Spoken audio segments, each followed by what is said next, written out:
Welcome into PrepAquatics.com. I'm Skylar King. As always, you can email me, Skylar@PrepAquatics.com. You can follow me on Twitter, @SkylarPrep. Here to recap the first weekend of action in the boys' swim season. Only a couple weeks left here, and then we hit Christmas break, and then things start moving really fast when you hit January. Friday night, a rare Friday for me, being able to attend to meet Hinsdale Central, Waubonsie, St. Charles East, and mostly what I expected. I think we saw that Waubonsie and Hinsdale are clearly two of the best teams in the state. Hinsdale's the best team in the state, obviously, and Waubonsie, even without two of their top guys in Bardak and Lamb, were still able to put together a strong lineup. They go 139-0 in the medley, which obviously I think there's an argument to be made that this could be their medley, or at the very least that you could save Bardak and Lamb for free relays. The reason for that is you have Nathan Hune. He actually won the breaststroke in this meet, touching out Nate Harris. And, you know, the value of having two strong breaststrokers would be if Lamb's a stronger freestyler, that you would want to free him up for those free relays. Similarly with Sean Ball, Bardak, if we're going to put together their fastest relay, Bardak's probably going to be the backstroker. However, if they decide they need Bardak in the free relays, because again, those are their weaker relays, obviously. Their medley was top last year, their 200 relay didn't even score, their 400 relay was bottom. So they have to make sure that those free relays get top 8 to make sure they can hold off the Stevensons and the Ignatiuses of the world, and if they want to have any hope of giving Nutrira a run for second place. So Ball, Hune, Martins, Lohman, 39-0. Again, still a strong time for the first meet of the year. Hinsdale goes 35-6, 37-2. Again, their depth this year, even more so than last year, is the strokes. They have, especially breaststroke and butterfly, they just have uber depth, and so they can put together a ton of different medley combinations that are going to be strong. They put together basically entirely different medley combinations on Saturday as well, and so St. Charles East 140 flat. I don't know that St. Charles East knows what relays they're going to go for. They had Algram in the backstroke in this relay. And certainly, it's, even though we've got warm down pools and stuff now, it's not ideal for him as a 500 freestyler to have to come out from the 200 free relay without a break. And so medley 400 relay could be a realistic way forward for the Saints this year. And Algram swam a heck of an IM. And I think it makes sense for him to potentially switch to the IM, because even though the IM's super tough up top, the bottom 8 depth in the 200 free is probably going to be stronger. 200 free in this meet, Luke Vatev, the freshman from Hinsdale Central, wins at 148-1. And this is a kid who went 43-0 just before the season, before his first ever high school meet. His brother was Hinsdale's best freshman last year. He's clearly their best freshman this year, and because of what he swims, he's actually got a more realistic opportunity to make the lineup as a freshman than his brother did, because they did graduate one of their 200 freestylers, and behind Nate Harris, there isn't a ton of depth in the 200 free. In the IM, I mentioned Algram. This was an incredible race. Matt Vatev 154.91, Algram 155.29, and again, this kind of ties in with Hinsdale's depth in the strokes. I mean, Matt Vatev is like Hinsdale's 7th or 8th best IMer in terms of like lifetime best time. And here he goes 154 in the first meet of the year. Sam Lowen 58.4. I mean, those are three guys you could all see potentially scoring. Obviously, Lamb would have been right in the mix of this race as well if he'd have been there. He's a 48.0. In the 50. This was kind of for me, the revelation for Hinsdale Central. Notis Bertulis, 21.33. they graduated their 250 guys from the lineup, and because of the flexibility they have. Henry Guo is a 48 flyer and didn't get to swim the fly last year, and so potentially he could move to the fly. Bertulis could move to the 50, and maybe even the 100, depending on how things play out. However, 50 and fly is a relatively easy combo to pull off, and then Bertulis can come out of the backstroke, and then you put either like a Luke Vatev, who's a 51 8th grader, Brody Marseille, somebody like that in there with Guo, and then you keep Guo in the 100 free in the backstroke. And that's the thing as this season goes on, because there is so much lineup versatility, it's going to be hard to pin down what Hinsdale Central sectional lineup is going to look like until the day of. In the butterfly, again, this just goes back to their depth. Their two state meet butterflyers aren't even in the race for Hinsdale. Henry Guo, 51-2. David Gao, 53-7. Gao's a kid that tapered for conference last year, who's been 49 in the fly, and is just waiting for his senior year so things open up and he can get one of those spots. 100 free, Jeffrey Howe, 47-7. Nate Harris, 48-5. Hinsdale 1-2's this. And again, Jeffrey Howe is 44, one of the members, the only returning member of that state record 400 free relay last year for Hinsdale Central. And so no surprise that he's able to go 47 in a drag suit in an open 100 free. 500 free, and again, this is really the wild card spot for Hinsdale. And this was definitely the weakest race in the meet because Algrim was not in it, and Wabanzi doesn't have a dynamite distance man. Noah Polinkovic, 457.9. Polinkovic should definitely score in the 500 this year. He was 13th last year. There's 3 more spots. Kids graduated. The question it really becomes, and the way I did their lineup, he was in it, but as a senior, if he really doesn't want to swim it, you could see the lineup shifting. And if Nate Harris is in the 500 free, then Hinsdale's not going to score a second 500 freestyler, most likely. It would be a huge swim for one of their other guys to pull that off. And I'm really going to have to see some things throughout the course of this season. Like, in all likelihood, kids going closer to 450 than 5 minutes to think that that's really possible. Now, if you can go 430 something, you're probably going to score as long as you can do it at prelims. Doing it at sectionals and going 440 something, that's not going to be a lock. There probably will be, in all honesty, at least one 440 that gets in now that it's top 16, but I think anyone that breaks 40 is going to get in for sure. 200 relay at this meet, 26-2 for Hinsdale. They're secondly with 30.8. St. Charles East went 30.4. Wabanzi went 37.7. And so that sort of shows you the problem, right, that Wabanzi has is, granted that, like I said, they're missing what I would argue are their 2 best kids. But the drop-off in the sprint freestyle in particular is pretty huge when their top guys aren't in there. And so they really need to make sure that they have their big dogs in these free relays, which goes back to what I was talking about with the strategy of what their medley would look like. Backstroke, Jeffrey Howe, 51.5. Henry Guo, 52.4. Guo was obviously top 6 last year. Sean Ball, 55.1, is a fine time for this point of the season. But again, Hinsdale, especially with the stroke events, is just very strong.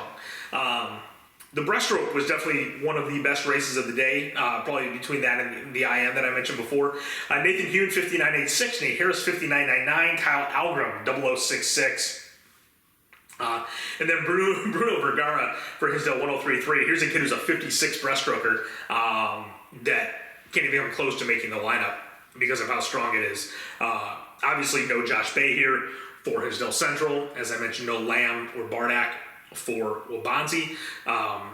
And so I think in a couple weekends here, when we see these teams at the Neuqua Valley Invitational at full strength, that's when a better evaluation of what their lineups might look like is really going to take place. And that should be one of the stronger invitationals of the year, as it typically is. In the 400 relay, again, I think Hinsdale in particular is going to have to figure out, with the free relays especially, kind of what their 4 is going to be. I think there's the potential to say, should we free up Jeffrey Howe to swim the free relays, by putting Henry Guo in the fly in the medley, and then he could also be in the last relay as well, because it's just hard to replace 50 guys. We talked about Bertulis. He looks like a very reasonable fit into that 200 free relay, going 21-3 in the open 50 right now. But we still need to find 2 other guys to go along with Brody Marseille, who's back from that state record. 3:13.5 for Hinsdale, and that was a runaway. They go 3:22 on their B relay, which just gets touched out by St. Charles East and just touches out Wabanzi. And so the depth is still there. Honestly, against anybody but New Trier, the depth is overwhelming. And again, it's disappointing for me to skip this New Trier Hinsdale meet that's happening this Saturday, but so many of the top kids are going to be at Winter Juniors at FMC that it just makes no sense to waste a meet when I'm going to see these teams later go head-to-head at Trev Relays. And to see them, you're just not going to get a good evaluation of what these teams are with that many top kids missing. As if you go and check what the site sheet looks like for junior nationals, you'll see how many kids are going to be missing this weekend. Not that they're not going to be missing all over, but these 2 teams in particular are going to look very different down the road. On Saturday, there were some pretty fast swims. Barrington, their 2 stars. Unfortunately, when you see the times, it really solidifies what I thought before the season, which is they just don't have a good enough supporting cast to make a real push for the top 5. 39.5 in the medley, which arguably looks like their best relay, and Ryland Anselm wasn't on this one. But Caro, 24.5 in the back, they go 39.5. This is against Naperville North and Maine South. In Anselm 43.0 in the 200. Zurich 46.1 for Maine South. Again, Anselm is going to be in contention to win the 2 and the 5. I think Picaro is going to be in contention to win the 5. They've got 2 stars, as good as just about anybody in the state, and they just don't have anybody that can sprint freestyle, which is kind of the Barrington bugaboo year in, year out. Picaro 55.5 wins the IM easily, and so these 2 guys are just going to be really tough to beat all year long in whatever they swim. But if they don't find some help, it's going to be hard for them to score relays. And we'll take a look here. 200 free relay, 130.6 for Barrington, and that's with Anselm going 21.2 on the end. They had 2 23s on this relay, which Barrington is not your we're wearing drag suits and not necessarily going our fastest all the time type of team. And so there was years where, and I'm talking like 10 years ago, where Barrington was going to 126 in the 200 relay. in season. And so if you're going to 130 in the 200 relay, that's going to be a bit of a problem. The 400 relay, I think, probably should be their best relay with Picardo and Anselm. Not being pure sprinters. Obviously, Anselm can do it at 21.2. But I think there's got to be some consideration to anchoring Anselm on the medley, even though he's got to come out and swim the 200, just because of the fact that if 139 without him means they probably could be 37 right now with him. So that's something that, as the season plays out, I think we can see potentially what Barrington's going to do with their relays. They're only going to be able to go for 2, and so which 2 is really going to be the question. Briefly, I'll touch on Naperville Central, Hinsdale Central, which is the meet I went to on Saturday. Hinsdale swam pretty much completely different lineup, and for the most part didn't go quite as fast, especially when you put it in terms of the relays. Naperville Central, I mean, Max Goach is just a sight to behold. I mean, the size and the reach on the freestyle is just uber impressive. It's going to be interesting to see what relays that they go for with him. I mean, Hinsdale Central 1, 2, 3 at the medley, and part of it is the amount of depth they have, and part of it is the lack of depth behind Goach that Naperville Central has. But they don't need depth; they just need a couple guys to step up and be on relays with this kid because he's a star. Brody Marseille, Noah Palinkovic both go 49 at the 200 for Hinsdale. And again, like I said, totally different lineup. Jeffrey Howe, 57.7, just cruising, screwing around in the IM. I mean, this is a guy we know that's almost a 146 IMer. But Goach 21.8 in the 50 wins it, and 47.5 in the 100. So Matt Vatev, 48.8 for Hinsdale. He's certainly somebody that could be in play in that 100 free, and potentially the 50 free, depending on what they do with Marseille. If he goes 50-100, or if he goes 53 relays, that's going to potentially open up a spot that he might otherwise have in the 100 free. Bertulis 51.5 in the fly. Again, the versatility of Hinsdale Central is just on display constantly. But the relays, they really scaled it back. 28.9 to win the 200 relay after going 26 the night before. 3:15 after going to 13. Granted, they didn't need to do it, but they didn't need to do it on Friday either. Josh Bay should be back the next time we see them, along with all these guys at Winter Juniors when we see them at Neuqua Valley. Two other things I wanted to touch on. One was New Trier. They're at Patriot Relays this past weekend. They don't have a 200 medley to swim. They have a 400 medley, but they did post lights out times in the free relays. And then Loyola. Loyola, 135 in the medley, actually faster than the 35 that Hinsdale went. And I mean, if Loyola can find a way to put together some free relays, they could certainly make a push for the top 5 because their medley is legit. And these guys are all non-seniors, and so it really gives you some hope for what Loyola could be next year, being even better than they are right now. But as I said, New Trier 125.8 in the 200 relay. Unfortunately, we don't get names and splits here. And then 309.5 in the 400 relay. Again, I talked about it on the preview. I thought New Trier had elevated themselves to a spot where I think they're clearly a team that is probably even better on paper than they or Stevenson were last year in terms of being a threat to Hinsdale Central.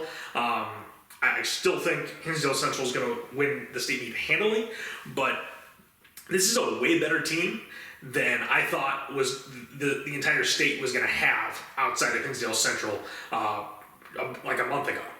And so it's exciting that there'll be someone that might make Hinsdale Central sweat just a little bit at the state meet, especially if they have multiple races, like the 2 and the 5 potentially, where they either won't score a second guy or they'll just score very limited points with that second guy to kind of open the door, because New Trier could have several races where they're in contention for 2 top 8 finishers, and obviously their 3 relays are going to be tough.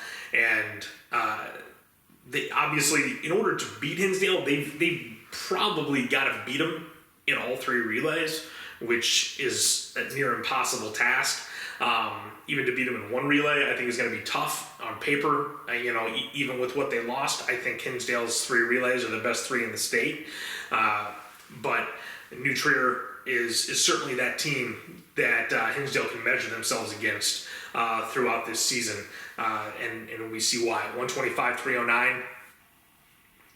Not many teams are capable of doing that in season, and so hats off to New Trier and the work these kids put in the off season, because that's not something after losing Max Listina that I thought they would be capable of in the season, of going that fast. We obviously knew how good music was, but the rest of these guys have really stepped up and made this team just flat out legit number 2 team, and a team that, in all honesty, in a normal year might be a favorite for a state title. There just happens to be like a generational juggernaut standing in their way, and that's not their fault. And so I don't think we should diminish how talented this New Trier team is just because they're not as good as Hinsdale Central, because basically nobody in all the time that I've covered high school swimming in the state would be. So as I mentioned briefly, I'll be at Elk Grove High School for the Rolling Meadows Invitational this weekend. Change it up, never been there before. Thought it was a good opportunity to see some different teams and some different kids when the state's 2 top teams are going to be missing so many of their top kids as they duke it out in a dual meet. And then, it's pretty much invitationals the rest of the way, starting with Neuqua Valley a week from this Saturday. As always, you can email me, SkylerPrepAquatics.com. You can follow me on Twitter, @SkylerPrep. We'll be back next week, recapping this weekend of action here at PrepAquatics.com.